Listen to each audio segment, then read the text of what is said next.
आपल्या शेजारी राज्य तेलंगणातील संगारेड्डी जिल्ह्यातील एक खाजगी केमिकल फॅक्टरी, ज्या खाजगी केमिकल फॅक्टरीमध्ये एक थरारक विस्फोट होतो आणि त्या विस्फोटामुळे एकूण 40 कामगार जळून मृत्युमुखी पडतात।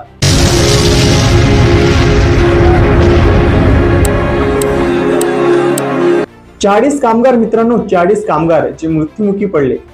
आपापल्या मुलाबाळांना त्या दिवशी शाळेमध्ये पाठवून हे 40 कामगार त्या फॅक्टरीमध्ये कामाला गेले होते। हे 40 कामगार त्यांच्या 40 कुटुंबांचा आसरा होते। जे 40 कामगार ह्या विस्फोटामध्ये मृत्युमुखी पडले।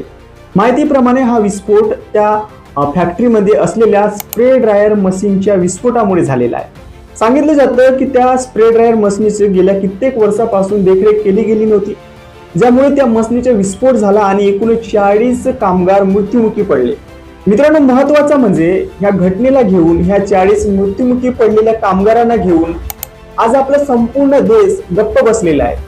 नाहीतर या घटनेला घेऊन कुठल्याही प्रकारचा कॅन्डल मार्च काढला जात आहे, नाहीतर एखादा नेता या घटनेला घेऊन आणि त्या 40 कामगारांना घेऊन एखादा नेता किंवा एखादा मंत्री आपला राग व्यक्त करत आहे। आणि फक्त हे आपल्या देशामध्ये ह्यामुळे होत आहे की आपल्या देशामध्ये कामगारांच्या जीवनाला कुठल्याही प्रकारची किंमत नाही आहे। आपल्या देशामध्ये एखादी IPL टीम जेव्हा विजेता होतो तेव्हा मोठमोठे जल्लोष काढले जातात।